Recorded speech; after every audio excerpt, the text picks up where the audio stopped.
এখন ওনাকে কৃত্রিম শ্বাস প্রশ্বাসের মাধ্যমে ওনাকে আমরা বাঁচিয়ে রাখছি। তবে আশার কথা যেটা, যে সাইন অফ লাইফ যেটা বলে, জীবনের চিহ্ন, এটা নিঃশেষ। আমরা আপনাদের কোনো আশার কথা শোনাতে পাচ্ছি না, তবে উনি এখনো বেঁচে আছেন। ওভারঅল কন্ডিশন খুবই খারাপ, একেবারে ক্রিটিক্যাল বলতে যা বোঝায় তাই। ওনার ব্যাপারে আমরা কোনো আশার কথা বলবো না। আমরা যখন অপারেশন করার জন্য প্ল্যান করতেছি, তখন ওনার ভাই, উনি বুলেট প্রুফ সময় ওনার সাথে ছিলেন, উনি কিন্তু বলছিলেন যে বেঁচে নাই, তারপর আপনারা করেন। কিন্তু আমরা কিন্তু আশা ছাড়ি নাই। উনি সর্বোচ্চ খারাপ অবস্থাতেই আছেন, কিন্তু উনি এখনো বেঁচে আছেন, আর বাকিটা আল্লাহর ইচ্ছা।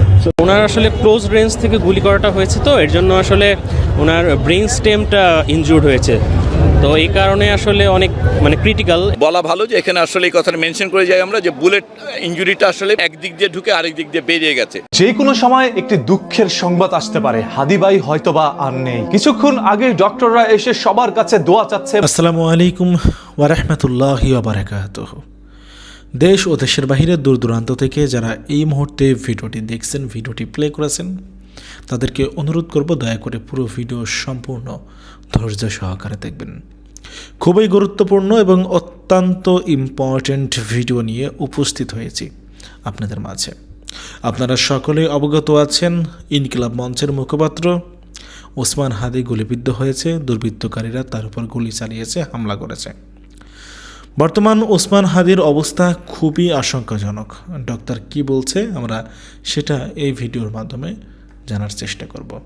সবশেষ ওসমান হাদির অবস্থা কি, আপডেট খবর কি, তার বর্তমান সার্বিক অবস্থা কি, তিনি কি আদৌ স্টেবল, তার শারীরিক কন্ডিশন কি বর্তমান অবস্থায়, তিনি কি আশঙ্কামুক্ত নাকি আশঙ্কাজনক অবস্থায় রয়েছে হাসপাতালের বেডে।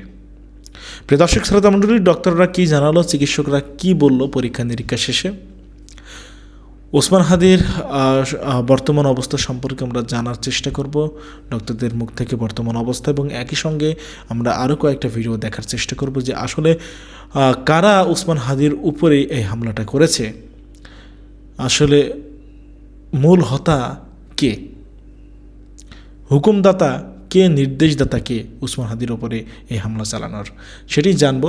আশা করি সঙ্গে থাকবেন পুরো ভিডিওটি জুড়ে। আপনারা আমাদের যদি পারেন ভিডিওটি সর্বোচ্চ পরিমাণে শেয়ার করে দিবেন সবার মাঝে, সকলের কাছে। উনি যখন এসেছিলেন তখন খুবই ক্রিটিক্যাল ছিলেন।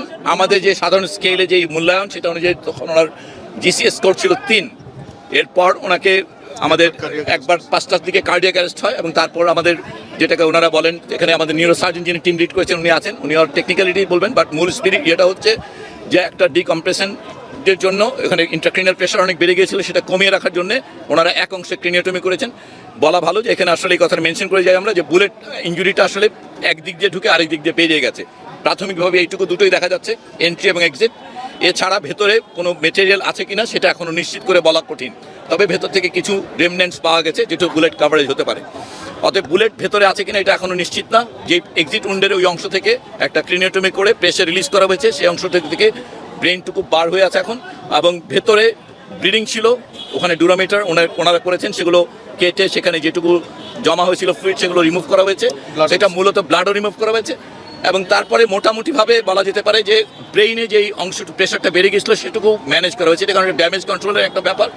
এবং এরপর বাকি অংশটুকু, এরপর আবার কিছুক্ষণ আগে ওনার নেজাল ব্লিডিং হচ্ছিল, সেটাও ওনারা ম্যানেজ করেছেন আমাদের চিকিৎসক দল। এখন এই মুহূর্তে ওনার হিমোডাইনামিক্যালি উনি উইথ মেডিকেশন স্টেবল আছেন, কিন্তু এটা আমরা বারবারই বলছি যে এটা খুবই কিছুক্ষণ থাকেন, আবার কিছুক্ষণ পরপরই এটা কমে যাচ্ছে বারবার। সো এটা একটা অনিশ্চিত অবস্থা। ওনার পরিবারের ইচ্ছা অনুযায়ী আমাদের দিক থেকে প্রথমে কম্বাইন্ড মিলিটারি হসপিটালে ব্যবস্থা করা হয়েছিল, যে যদি দরকার হয় শিফট করার। পরিবারের ইচ্ছা অনুযায়ী এটা এখন এভার কেয়ারে ওনার ইচ্ছা প্রকাশ করেছেন। সরকারের পক্ষ থেকে ইতিমধ্যে এভার কেয়ার এবং শিফটিংয়ের জন্য আমাদের যে আইসিইউ সাপোর্টেড অ্যাম্বুলেন্স সেগুলো জোগাড় করা হয়েছে, সেগুলো এখন ব্যবস্থাধীন। ওনার অপারেশন প্রক্রিয়া চূড়ান্ত করেছে, নোটগুলো লেখা হয়ে গেছে, আর অল্প কিছুক্ষণের মধ্যেই আমাদের ওসমান হাদিকে নিয়ে অ্যাম্বুলেন্স এভার কেয়ারের উদ্দেশ্যে রওনা হবে। সবার কাছে দোয়া চেয়েছি, সারা বাংলাদেশের সকল মানুষ ওসমান হাদির জন্য দোয়া করবেন, এবং আমাদের চিকিৎসক দল যারা সাধ্যমতো চেষ্টা করেছেন, ঢাকা মেডিকেল কলেজে লাস্ট একটি ব্লাড কানেক্ট করে দিয়ে ওনাকে স্টার্ট করা হবে, সেই রক্তের ব্যাগটা কানেক্ট করে ওনাকে অ্যাম্বুলেন্সে তুলে দেওয়া হবে। আপনারা দোয়া করবেন সবাই ওসমান হাদির জন্য। আমরা এটাকে খুবই ক্রিটিক্যাল, যদি আমাদেরকে জিজ্ঞাসা করেন আমরা বলবো এটা খুবই ক্রিটিক্যাল এই অবস্থায়। কনজারভেটিভ, মানে কোনো ধরনের কোনো ইন্টারভেনশন করা হবে বলে আমরা মনে করছি না আগামী 72 ঘন্টায়। এটা খুবই ক্রিটিক্যাল, মানে এই অবস্থায় ব্লাড দিয়ে এবং এই যে ফ্ল্যাকচুয়েটিং ডাইনামিক অবস্থাতে আমরা কোনো রকমভাবেই কোনো স্টেটমেন্ট পরিষ্কার দেওয়া কঠিন। আমার নাম মোহাম্মদ সাইদুর রহমান, আমি বিশেষ সহকারী স্বাস্থ্য ও পরিবার কল্যাণ মন্ত্রণালয় থেকে। ধন্যবাদ। এবার সার্জন আছেন, উনি হচ্ছেন প্রফেসর জাহিদ। আমরা সন্দেহ করছি একটা বুলেট কানের ওপর দিয়ে বাম দিক দিয়ে ঢুকে ডান দিকে বের হয়ে গেছে বুলেটটা। তো এটা মানে ম্যাসিভ ব্রেন ইনজুরি বলতে যা বোঝায় সেটাই। এবং ব্রেন স্টিম মগজের যে কাণ্ড, সেই কাণ্ডের পাশ দিয়ে বুলেটটা বের হয়ে গেছে, কাণ্ডেরও ইনজুরি হয়েছে। এখন ওনাকে কৃত্রিম শ্বাস প্রশ্বাসের মাধ্যমে ওনাকে আমরা বাঁচিয়ে রাখছি। তবে আসার কথা যেটা, যে সাইন অফ লাইফ যেটা বলে, জীবনের চিহ্ন, এটা ওনার ভেতরে এখনও আছে, এটা নিঃশেষ হয়ে যায় নাই। আমরা আশাবাদী এবং আমি অপারেশনের টোটাল অপারেটিভ প্রসিডিওরের মধ্যে আমাকে অ্যানেস্থেশিয়া যিনি প্রফেসর, উনি বারবার আমাকে অ্যাসিওর করছেন যে ওনার নিজস্ব যে ইফোর্ট, একটা মানুষের যে শ্বাস প্রশ্বাসের যে ইফোর্ট যেটা, ওটা ওনার ছিল। কিন্তু উনি প্রথমে একবার শকে চলে গেছিলেন, আমাদের পার অপারেটিভ উনি একবার শকে চলে গেছেন। এখন আমরা যখন ওনাকে অ্যাম্বুলেন্সে শিফট করব, এই সময় ওনার নাজোফ্যারেঞ্জিয়াল ব্লিডিং, নাক এবং গলা দিয়ে ব্লিডিং শুরু হয়েছে। তো ওইটা আমরা মোটামুটি ম্যানেজ করছি, ইএনটি সার্জনরা ফাইনালি ওটা ম্যানেজ করার পরে আমরা ব্লাড দিয়ে সেফলি ওনাকে শিফট করব। আমরা আপনাদের কোনো আশার কথা শোনাতে পাচ্ছি না, তবে উনি এখনো বেঁচে আছেন। গুলিটা আসলে কোন দিক দিয়ে লেগে কোন দিক দিয়ে ঢুকে গেছে? এবং বাম দিকে কানের ওপর দিয়ে ঠিক গুলিটা ঢুকছে এবং ডান দিক দিয়ে বের হয়ে গেছে। আর আমরা খুলিটা খুলে রেখে দিছি বাম দিকে, কারণ বাম দিকে হলো এক্সিট উন্ড, ওখানে মগজ বেশি ক্ষতিগ্রস্ত হয়েছে। ওইদিকে আমরা খুলিটা খুলে রেখে দিছি, ডোরার যে ম্যানেজমেন্ট সেগুলো করছি, মগজ থেকে পানি বের করে দিয়ে মগজের চাপ কমায় দেওয়ার যে ব্যবস্থা সেগুলো আমরা করছি। আমাদের পক্ষে যতটুকু করা সম্ভব আমরা করছি, কিন্তু বেসিকলি ওনার অবস্থা খুবই ক্রিটিক্যাল। আপনার পুরো নাম পরিচয় একটু? আমি ডাক্তার জাহিদ রায়হান, আমি এখানে নিউরোসার্জি ডিপার্টমেন্টের হেড। ওভারঅল কন্ডিশন খুবই খারাপ, একেবারে ক্রিটিক্যাল বলতে যা বোঝায় তাই। ওনার ব্যাপারে আমরা কোনো আশার কথা বলবো না। আমরা যখন অপারেশন করার জন্য প্ল্যান করতেছি, তখন ওনার ভাই, উনি বুলেট উদ্দেশ্যে ওনার সাথে ছিলেন, উনি কিন্তু বলছিলেন যে বেঁচে নাই, তারপর আপনারা করেন। কিন্তু আমরা কিন্তু আশা ছাড়ি নাই, তার সাইন অফ লাইফ কিন্তু ছিল। এবং অপারেশনের ভেতরেও কিন্তু আমাদের অ্যানেস্থেশিয়ার স্যাররা যারা ছিলেন, ওরা কিন্তু বলছেন যে পেশেন্টের এফোর্ট আছে, এফোর্ট মানে নিজস্ব শ্বাস প্রশ্বাসের যে শক্তি যেটা। তো উনি এখনো কিন্তু উনি বেঁচে আছেন, কিন্তু এর মধ্যে উনি 2বার কার্ডিয়াক অ্যারেস্ট, ওনার ব্লাড লস হয়েছে প্রচুর, ওনার নাক দিয়ে মুখ দিয়েও ব্লিডিং শুরু হয়েছিল লাস্টের দিকে আমরা ওটি কমপ্লিট করার পর। তো এখন আমরা পেশেন্টের ব্যাপারে কোনো আশার কথাই বলবো না। উনি সর্বোচ্চ খারাপ অবস্থাতেই আছেন, কিন্তু উনি এখনো বেঁচে আছেন, আর বাকিটা আল্লাহর ইচ্ছা। আর আমরা এই ধরনের ক্ষেত্রে যেটা করি, খুলে মগজের ভেতর যে রক্তগুলো থাকে ওগুলো আমরা বের করে দিই, যাতে ব্রেন বড় হওয়ার সুযোগ পায়, ব্রেনের ভেতর যে চাপটা আছে সেই চাপটা যাতে কমার সুযোগ পায়, এটাই হলো এটার ম্যানেজমেন্ট। তো এটা আমরা করে এখন রুগীর ভালো আইসিইউ সাপোর্টের জন্য রুগীর যারা আত্মীয় স্বজন তারাই প্রেফার করছেন যে এবার কেয়ারে নেওয়ার জন্য। গুলি কি বেরিয়ে গেছিল?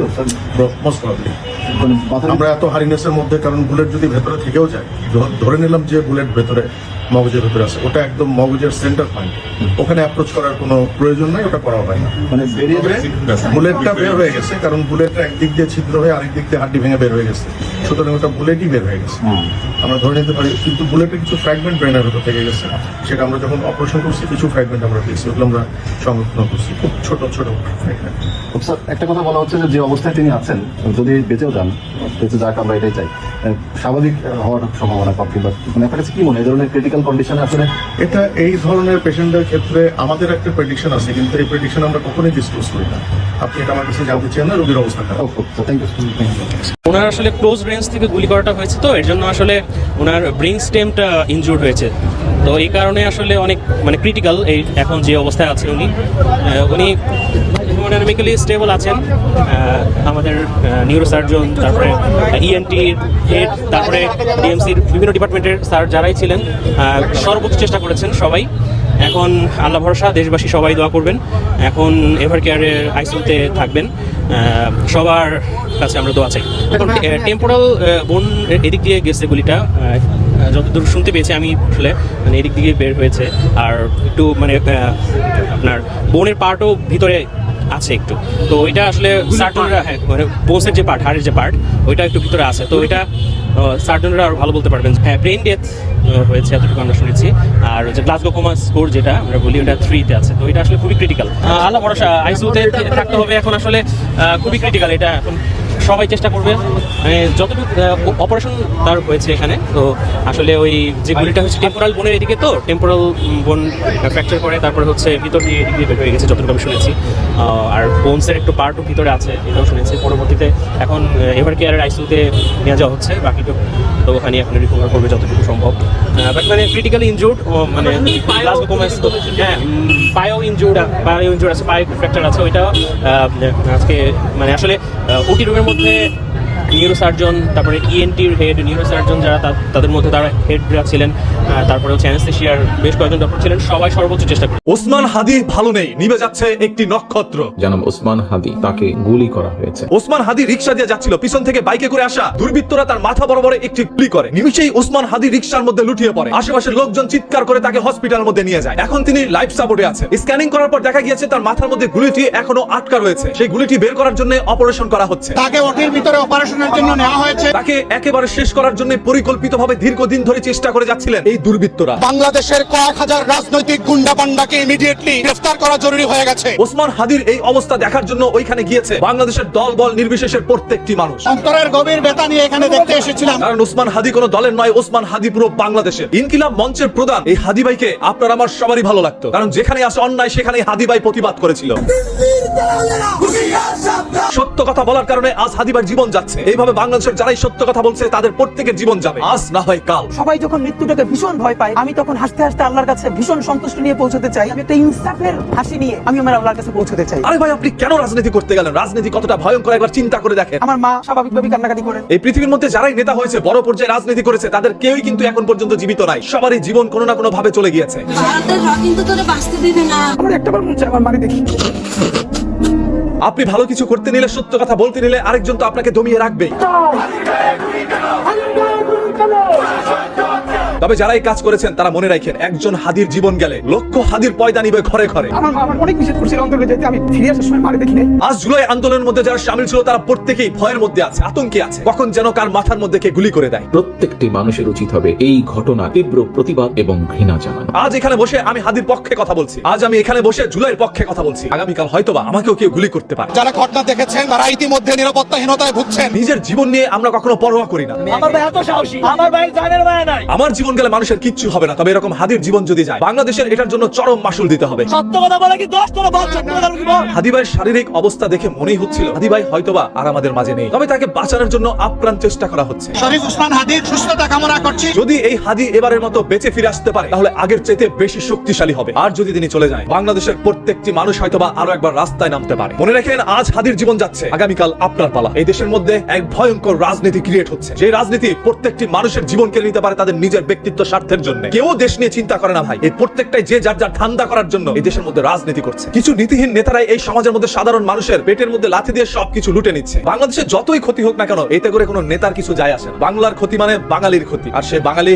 আপনি এবং আমি, সাধারণ মানুষরা। অনেক শব্দ মনের মধ্যে চাপা রেখেছি, যে শব্দগুলো হাদির একটি দুঃসংবাদে আপনাদের সামনে প্রকাশ হতে পারে। এরপর যদি আমার জীবন যায়, আমি তাতেও পরোয়া করি। সবাই হাদির জন্য দোয়া করেন, যাতে করে হাদি ভাই সুস্থ হয়ে আমাদের মাঝে আবারও ফিরে আসতে পারে, আবারও যেন তিনি ইনকিলাবের মঞ্চে বসে সত্য কথা বলতে পারে। আমরা সেই অপেক্ষা। একদম সুস্থ সবল একজন মানুষ তার মতো করে এগিয়ে যাচ্ছিল, এবং তার উপরে এই ধরনের আক্রমণ, আমার কাছে মনে হয় এটা ব্যক্তি হাদির উপরে যতটা না আক্রমণ, তার চেয়ে বেশি অন্য সবাইকে একটা মেসেজ দেওয়ার চেষ্টা করা, যে বাংলাদেশকে আনস্টেবল করার জন্য বিভিন্ন জায়গা থেকে প্রেশারটা আছে এবং সেই ব্যাপারটা ভিজিবল হয়ে যাচ্ছে। দেখেন, আমরা অনেক আগে থেকে বিভিন্ন জায়গায় আমরা বলার চেষ্টা করি যে দেশের ল অ্যান্ড অর্ডার সিচুয়েশন কিন্তু যথেষ্ট পরিমাণ কন্ট্রোলে নাই। এমন অনেক সিনারিও তৈরি হইতে পারে যে ব্যাপারগুলো শুধু ইলেকশনের জন্য না, মানুষের নর্মাল জীবনযাপনের জন্য অনেকটা পটেনশিয়াল থ্রেট তৈরি হইতে পারে, এবং সেই ব্যাপারটা কিন্তু একদম ভিজিবল। এর আগেও কিন্তু বেশ কয়েকটা জায়গায় বিভিন্ন জায়গায় চোরাগুপ্তা আক্রমণ হচ্ছে, হামলা হচ্ছে, কিন্তু আজকে ওসমান হাদির পর যে আক্রমণটা করা হচ্ছিল, বোঝাই যাচ্ছিল তারা আসলে খুবই ট্রেইন কিলার টাইপ মানুষ। যে ওসমান হাদি তো রিক্সা নিয়ে যাচ্ছিল, যে ভিডিও ফুটেজটা দেখা যাচ্ছে, এবং বাইক নিয়ে যখন যাচ্ছে তারাও রানিং অবস্থায় আছে। মানে দুইজনই রানিং অবস্থায় থাকার টাইমে তাকে যেভাবে টার্গেট করে মানে খুনের উদ্দেশ্যে করা হয়েছে, এটা তো বোঝাই যাচ্ছে তারা খুবই হাইলি ট্রেইনড। এবং এই ধরনের পরিকল্পনায় এটা যে আচমকা কোনো ব্যাপার না, রেদার অনেক দিন ধরে পরিকল্পনাটা করা হয়েছে, এটা খুব ক্লিয়ারলি বোঝা যাচ্ছে। এবং আরেকটা ব্যাপার যেটা বোঝা যাচ্ছিল যে এই ছেলেগুলা হয়তোবা তার ক্যাম্পেইনের সাথেই হয়তোবা মিশে ছিল, যদিও কনক্লুসিভলি এখনো বলা যাচ্ছে না, কিন্তু ভিডিওগুলো দেখে যেটা মনে হচ্ছে। আইন শৃঙ্খলা বাহিনীর উপর আপনাদের আস্থা? আমি আইন শৃঙ্খলা বাহিনীর উপরে অনেক আগে থেকেই বলছি যে অনেক কিছু আইওয়াশের মতো অবস্থা দেখানো হচ্ছে, কিন্তু সত্যিকার অর্থে আইন শৃঙ্খলা পরিস্থিতি খুব একটা ভালো না। এবং আমি যেটা দেখতেছি, কোনো একটা জায়গায় ধরেন যে কোনো দুর্ঘটনা ঘটছে বা কোনো অকারেন্স ঘটছে, সেটার পরে গভর্নমেন্টের রিয়াকশনটা কি, সেটার পরই তো নির্ভর করে যে দেশের ল অ্যান্ড অর্ডার সিচুয়েশন কেমন আছে। কিন্তু মনে হচ্ছে সব জায়গাতে যে ল অ্যান্ড অর্ডার সিচুয়েশন কেমন আছে, সরকারের যে জায়গায় প্রোঅ্যাক্টিভ রোল প্লে করার দরকার ছিল, সরকার অনেক জায়গায় রিঅ্যাক্টিভ রোলটা প্লে করছে। এবং ইন দ্য মিন টাইম যা দুর্ঘটনা ঘটার দেখেন ঘটে যাচ্ছে।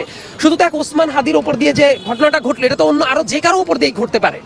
এবং এই জাতীয় পরিস্থিতির জন্যই দেখবেন যে সিকিউরিটি থ্রেট আছে, এটা তো শুধু আমাদের কথা না, এটা বিভিন্ন জায়গা থেকে মানুষ বারবার করে বলছে যে একটা ইলেকশন করার জন্য বা দেশের নর্মাল অবস্থা চলার জন্য যে পরিমাণ ল অ্যান্ড অর্ডার সিচুয়েশন থাকা উচিত ছিল, সেটা এখন পর্যন্ত নাই। কিন্তু এই সরকারের মাথা ব্যথাটাকে আমরা সেই অর্থে দেখেছি।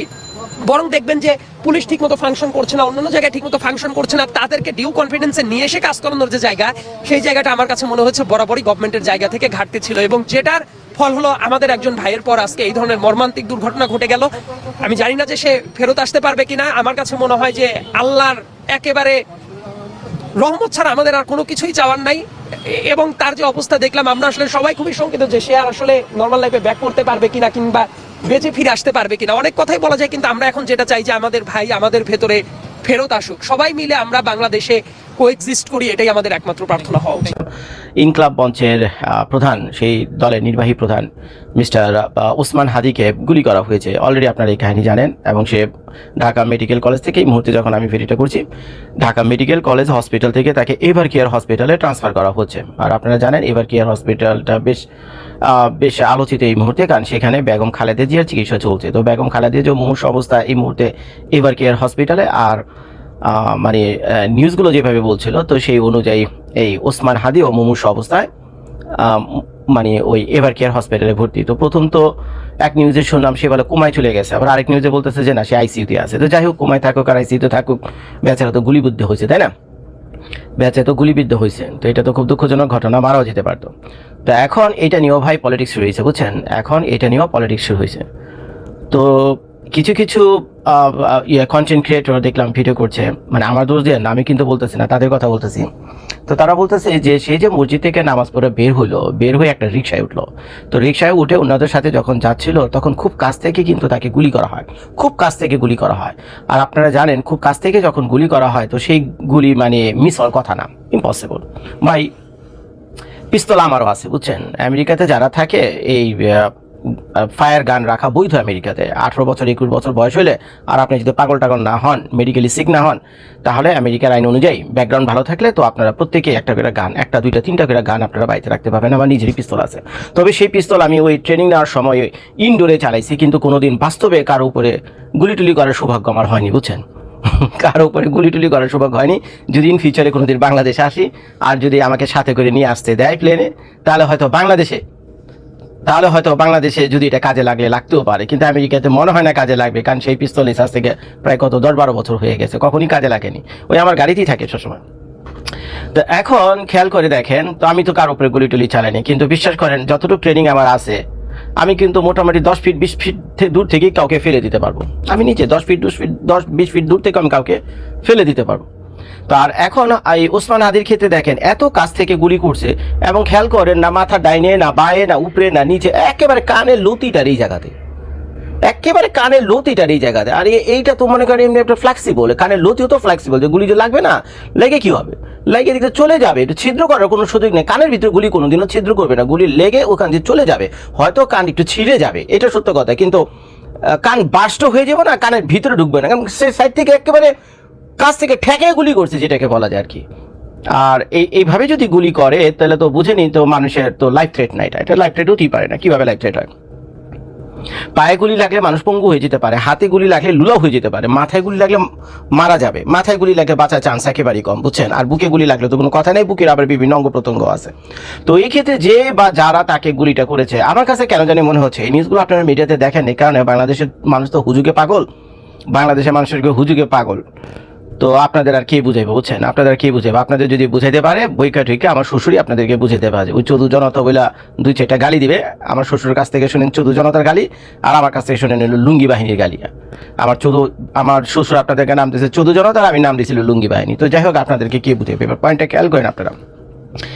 এখন হাদি ভাইকে যদি মারার উদ্দেশ্যই থাকতো, আমার কাছে যেটা মনে হচ্ছে, আমি অনেকগুলো ভিডিও আমি দেখেছি, তো সেখানে মনে করেন হাদিকে যদি মারার উদ্দেশ্যই থাকতো, তো যে ব্যক্তি এত কাছ থেকে তাকে গুলি করতো, সে তো 1 ইঞ্চি দূরে মাথার পিছনে এখানে গুলি করতে পারতো।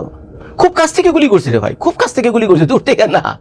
তো এখন মনে করেন একবার যেটাকে বলে ঠেকায় গুলি করা, আপনি যদি কাউকে ঠেকায় গুলি করেন, মনে করেন আমার আঙ্গুলি গুলি করবেন, আপনি তো পিস্তল আঙ্গুলের ভিতরে রেখে গুলি করতে পারেন না। তো এখন যে ব্যক্তি গুলি করছে একেবারে ঠেকায় কানটার উপরে গুলি করছে, কেন? 1 ইঞ্চি 2 ইঞ্চি আগে পিছিয়ে করলেই তো হাদি মারা যেতে পারে। আর কেউ যদি কাউকে গুলি করে এবং এই ধরনের প্ল্যান নিয়ে আসে, এটাকে বলে সুপারি নেওয়া আর কি। যদি এই ধরনের সুপারি নিয়ে কেউ যদি আসে কাউকে মারার জন্য, তাহলে তো সে ভাই পুরো মাথায় মারবে, বুকে আছে, আরো জায়গা আছে, পয়েন্ট অফ ইন্টারেস্ট তো আরো জায়গা আছে, বুঝছেন। তো সেখানে পয়সা এই কানটার ভিতরে মারলো কেন, যেটা কখনো লাইফ থ্রেট হতে পারে না। তো যাই হোক, তাকে বেছে কানটার ভিতরে মারছে, রক্ত তো পড়ছে, গায়ে কিছু রক্ত লাগছে। তো এখন তো তাকে নিয়ে এখন ICU, coma, Evercare hospital, Dhaka medical hospital, সেখানে দিকে দৌড়াদৌড়ি। আরেকটা জিনিস, খুব অদ্ভুত জিনিস আমার চোখে পড়লো, এই ভিডিওটার উপরে আমি সাইডে দিয়ে দেবেন, আপনারা দেখে নিয়েন। সম্ভবত এটা ঢাকা মেডিকেল কলেজ হসপিটালের দৃশ্য। তো ঢাকা মেডিকেল কলেজ হসপিটাল কিন্তু বাংলাদেশের সরকারি হসপিটালগুলোর ভিতরে সবচেয়ে সেরা। ঢাকা মেডিকেল কলেজ হসপিটাল বাংলাদেশের সবগুলো হসপিটাল থেকে একদমই সেরা। তো সেখানে মনে হয় তাকে চিকিৎসা দেওয়া হচ্ছিল, এটাকে তার প্রাথমিক চিকিৎসা বলতে পারে না, because it is a complete hospitals, তাই না? তো এই ধরনের ট্রিটমেন্টের সব ব্যবস্থা সেখানে থাকা উচিত। তো এখন হাদিকে যখন ওই ট্রেচারে রাখা হয়েছে, তখন তাকে দেখলাম যে বেলুন দেখছেন, কখনো বেলুন তো দেখছেন যে পোলাপান ফোকনা ফোলায় আর কি। তো বেলুন দিয়ে নাকে অক্সিজেন দিয়ে রাখছেন এবং বেলুনকে টিপতেছে, বুঝছেন, বেলুনকে টিপতেছে, আর ওই হাদির নাক দিয়া অক্সিজেন যাইতেছে আইতেছে, বুঝছেন, মানে এক্সট্রা অক্সিজেন দেওয়া যেটাকে বলে, এইগুলো কাহিনী। তো এখন 2025 সালে এসে ঢাকা মেডিকেল কলেজ হসপিটালের মতো এরকম একটা জায়গাতে বেলুন দিয়ে কাউকে অক্সিজেন দেওয়া, বাকিটা আপনার বুঝে নেন যে বাংলাদেশের চিকিৎসা ব্যবস্থার হসপিটালগুলোতে কি হয়, বাকিটা এবার বুঝে নেন। আর হাদির মতো লোক আলোচিত সমালোচিত, তাই না, সমালোচিত, তো তার ট্রিটমেন্টে তো সেই লেভেলের হওয়ার কথা। ঢাকা মেডিকেলে যাক আর এবার কেয়ারে যাক, আর তাকেই যদি বেলুন দিয়ে অক্সিজেন দেয়, তাহলে বাকিগুলোর কি অবস্থা সারা বাংলাদেশের মানুষের আল্লাহ মাহবুব জানে, বুঝছেন, আল্লাহ মাহবুব জানে। আরেকটা কাহিনী হলো, সেই পাশে আবার আরেক লোক ছিল, 3 ব্যাগ রক্ত হাতে তার, সেই রক্তগুলো হাতে নিয়ে সে হাতির পিছনে দৌড়িতেছে, স্ট্রেচারে নিয়ে হাতিকে নিয়ে যাওয়া হচ্ছে। এগুলি ভাই কোথায় পেয়েছেন? একটা স্ট্রেচার যেখানে পেশেন্টকে শুয়ে রাখা হয়, সেই স্ট্রেচারের ভিতরে সব ধরনের সিস্টেম থাকে। ওই স্ট্রেচারের পাশে কি একটা ডান্ডা লাগাতে পারলেন আপনারা? সেই স্ট্রেচারের পাশে কি একটা ওই বড় ডান্ডাও লাগাইতে পারলেন না আপনারা, যে ডান্ডার ভিতরে অন্তত এই অক্সিজেনটাকে লাগিয়ে রাখতে পারেন, এই ডান্ডার ভিতরে অন্তত কয়েক ব্যাগ রক্ত ঝুলে রাখতে পারেন। এই ডান্ডায় লাঠির দাম কত রে ভাই? তার মানে হাসপাতালের বেডে সেটাও নাই, রক্ত নিয়ে দৌড়িতেছে আর একজনে বেলুন দিয়ে পান করতেছে। তো এই দৃশ্য দেখে তো আমার কাছে মনে হইলো না সে কোমা বা ICU বা এরকম যার মতো কোনো কিছু।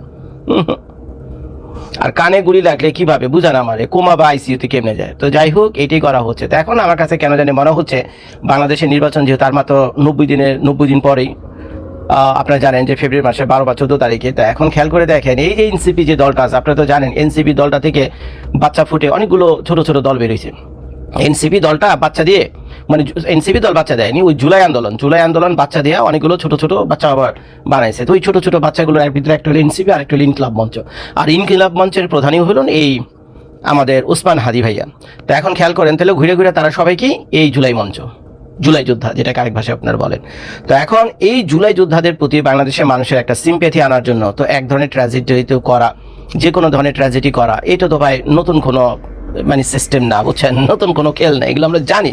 আমরা ভাই হিন্দি মুভি দেখি, আমরা বাংলাদেশের মুভিও দেখি, বুঝছেন, আমরা হিন্দি মুভিও দেখি, বাংলাদেশের মুভিও দেখি।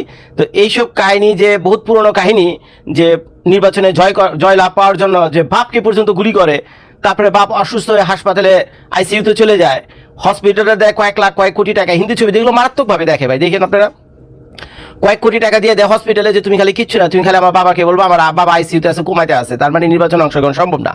তো এখন বাবাকে ওইভাবে পয়সা করে দেওয়া, হসপিটাল বুক, থানা পুলিশ কিছু পয়সা করে দিছে, তোমরা এইভাবে রিপোর্ট লাগবা। ওই আসামিরা ধরপাকড় করতে তো লাগবে ভাই আরো 90 দিন, আসামি ধরপাকড় করতে তো আরো 90 দিন লাগে। তো এই ফাঁকে এখন প্রশ্ন হলো, আমার বাবা তো মানে সংসদ নির্বাচনে দাঁড়াইছে, ভবিষ্যতের প্রধানমন্ত্রী, বাবা সংসদ নির্বাচনে দাঁড়াইবো ভবিষ্যতের প্রধানমন্ত্রী, এখন বাবা তো কোমায় চলে গেছে, কারা মারছে? শত্রু বাহিনীর মারছে। এখন এই কথা যদি আপনি চারদিকে প্রচার করেন ভাই, যে কোনো মানুষ, আর বাংলাদেশের মানুষ তো এমনি বোকাশোকা, বাংলাদেশের মানুষ তো এমনি প্রকাশ হবে, তারপরে যদি আবার এই ধরনের একটা কাহিনী ঘটায় দেয় আর যাই করে, বাংলাদেশের মানুষ তো কানতে কানতে শেষ। আরে হাদি জানি কত বড় একটা অলিওয়ালা লেভেলের লোক ছিল। চোর থাকুক, ভালো থাকুক, খারাপ থাকুক, বুঝছেন, আমি হাদিকে সমালোচনা করতে গিয়ে বলতেছেন এগুলো হয়, এগুলো আপনাদেরকে ভেবে দেখতে হবে। এখন চোর থাকুক, বাটপার থাকুক, যাই থাকুক, সে যেহেতু একটা বাটে বেড়ে গেছে বা তাকে বাটে ফালানো হয়েছে, বা যাকে আরেক ভাষা বলে থেকে বলির পাঠা, বাট তুই হবি বলির পাঠা, তোকে বলির পাঠা বানাবো, তারপরে আমরা যারা যারা আছে তারা এটার ফায়দা লুটুম। তো এখন যেহেতু জুলাই যোদ্ধাদের একজন নেতা এভাবে গুলিবিদ্ধ হয়েছে, সারা বাংলাদেশের পত্র পত্রিকার আজকে খুলে দেখেন এটি নিউজ, এবং বাংলাদেশের টোটাল একটা ফোকাসটা, নিউজের ফোকাস এবং যারা নেটিজেন্স রয়েছে তাদের ফোকাস এখন বর্তমানে কিন্তু এই এনসিপি, জুলাই যোদ্ধা এবং হাদিকে কেন্দ্র করে, এবং এটা সাকসেসফুলি তারা করতে পেরেছে। আর না হলে চিন্তা করে দেখেন, গুলি এদিকে লাগে, মাথায় লাগে না কেন, আমারে বুঝান। এটার ব্যাখ্যা আপনারা যারা দেখতেছেন ভিডিওটা নিচে কমেন্ট করে যাবেন, বকা দিয়ে না, কমেন্ট করে যাবেন। আসেন আমরা আলোচনা সমালোচনা করি, টেবিলে বসি, দেখি। আর বাংলাদেশের পুলিশ তো বুঝছেনি কি অবস্থা, বাংলাদেশের পুলিশের অবস্থা তো বুঝছেনি, অল্প কিছু টাকা দিলেই বাংলাদেশের পুলিশকে সহজেই নেওয়া যায়। আর তাছাড়া যে দলের হয়ে সে কাজ করে, যে জুলাই যোদ্ধাদের দলের হয়ে কাজ করে, তো তাদের মোটামুটি তো আগামী নির্বাচনে ভালো একটা আসন টাসন অন্যদের সাথে ভাগাভাগি পেয়ে সংসদে যাওয়ার কথা। তো যার ফলে পুলিশ ভাই যারা আছে, বুঝছেন, তো পুলিশ ভাইরা কিন্তু তাদের কথা দিয়ে কাজ করতে বাধ্য, এবং তাদেরই দুইজন, তাদের সাথেরই দুইজন, কিন্তু দুইজন না, 4 জন ছিল মোট এই উপদেষ্টাদের মধ্যে ছিল। শুনলাম এই 2 দিন আগে বলে 2 জন উপদেষ্টা সেখানে পদত্যাগ করছে। ভাই, পদত্যাগ করার আগে পর্যন্ত পুরো প্রশাসন তো তাদের নিয়ন্ত্রণে ছিল। এখন যারা যদি পুলিশকে কায়দা কইরা যে তুমি এমনি করবা, খালি ধরপাকড়ের ভিতরে রাখবা 90 দিন পর্যন্ত, কোন হাদিরে গুলি করছে, কোথায় গুলি করছে, কানে গুলি করছে, কানে গুলি করার জন্য কি সে কোমাতে চলে গেছে। মুখটা খারাপ হয়, ভাট পারে আর জায়গা পায় না। তো যাই হোক, আমার মতো জর্জ আমাকে বুঝাইতে তাদের কষ্ট হবে, বুঝছেন, আমাদেরকে বুঝাইতে, আমার কাছে একটা ভোট নিতে হলে, বুঝাইতে হলে অনেক ভেবে চিনতে, বুঝছেন, তাদেরকে আমার সামনে এসে দাঁড়াইতে হবে। আর আপনারা তো বোকা শোকা মানুষ, এখন হাদির কানে গুলি লাগছে, সুবহানাল্লাহ, আলহামদুলিল্লাহ, রাব্বুল আলামিনের কাছে একটা দোয়া দুধ পড়া শুরু করছেন, কিন্তু আপনারা ভুলেও জানবেন না, কেউ আপনাদের এসে বলবেও না যে এই বেচারা হাদিকে বলির পাঠা বানানো হয়েছে। এই হাদিকে বলির পাঠা বানানো হয়েছে, হয়তো তার সাথে একটা আন্ডার দ্য টেবিলে কন্ট্রাক্ট হয়েছে, বেটা ওই কানকুনি হয়ে গেছে, সিঙ্গাপুরে গিয়ে সুন্দর কানকুন আবার ঠিক করে দেবে। এটাকে ছোটখাটো প্লাস্টিক সার্জারি, কানের তো সামান্য কিছু মাংস বেশি, তাই না, সামান্য কিছু মাংস টাংস ঝুলে রয়েছে এখানে, বুঝছেন। সিঙ্গাপুরে, থাইল্যান্ডে বা বাংলাদেশ, ইন্ডিয়া তো পাশে দেশে, এগুলি ট্রিটমেন্ট হলো কিন্তু নর্মাল ট্রিটমেন্ট, বুঝছেন, প্লাস্টিক সার্জারি করে সুন্দর এটাকে ঠিক করে নিবা। ভবিষ্যতে কি হলো, তার সংসদে যাওয়াটা পাকাপোক্ত হয়ে গেল। শুধু সংসদে যাওয়াটাই পাকাপোক্ত না, সাথে একটা মন্ত্রিত্ব পদও পেয়ে যাবো, এবং সেটা প্রায় 5 বছরের জন্য ভ্যালিড হবে। তো সামান্য একটা প্লাস্টিক সার্জারি বা কানে একটা গুলি, এইটার বিনিময়ে যদি তারা যদি 5 বছরের জন্য সংসদে যায় বা 5 বছরের জন্য মন্ত্রী হয়, এবং যে শত শত হাজার হাজার কোটি টাকা ইনকাম করবে, তার জন্য তো ভাই এটা এই স্যাক্রিফাইস তো কিছুই না। আরে ভাই, আমাকে যদি এই সুযোগ দিতেন, আমাকে যদি আপনারা কেউ কোন জজ ভাই আপনারা মন্ত্রী বানাবো, আপনার সংসদ সদস্য মন্ত্রী বানাবেন, কিন্তু ভাই বিশ্বাস করেন ভাই, আপনার একটা পাও আমারে দিয়ে দেন, না এক পাও না, হাত, এই হাত মুঝে দিয়ে দো ঠাকুর, এই হাত মুঝে দে দো ঠাকুর। এখন তো হাদির কাছে এই হাত মুঝে দে দো ঠাকুর বলে, বলছে এই কান মুঝে দে দো ঠাকুর, বুঝছেন। তো যাই হোক, আমার কাছে যদি একটা হাতও চাইতো না যে হাত মুঝে দে দো, আমাকে যদি বুঝাইতো যে আপনি সংসদে, পার্লামেন্টে যাইবেন, 5 বছরে মোটামুটি 5,000 কোটি টাকা আপনার জন্য কনফার্ম, বিশ্বাস করেন ভাই, আমি 1 সেকেন্ডও ভাবতাম না। তবে ভাবার আগে আমার বউকে একটা ফোন করতাম যে বউ এই গায়ে, আমার মনে হয় আমার বউ রাজি হয়ে যেত, বলতো আমি এই 5,000 কোটি টাকা কত বছরে কানো, একটা হাত যাবে কত, লুলা হয়ে যাবে তো, নাকি ল্যাংড়া হয়ে যাবে, কিছু একটা হইবা, ঠিক আছে, অসুবিধা নাই, নকলি পার বানানি মনে, নকলি হাত টাত বানানি মনে, পয়সা দিলে সবই পাওয়া যায়, কিন্তু এই 5,000 কোটির চান্স গেলে আর পাওয়া যাবে না।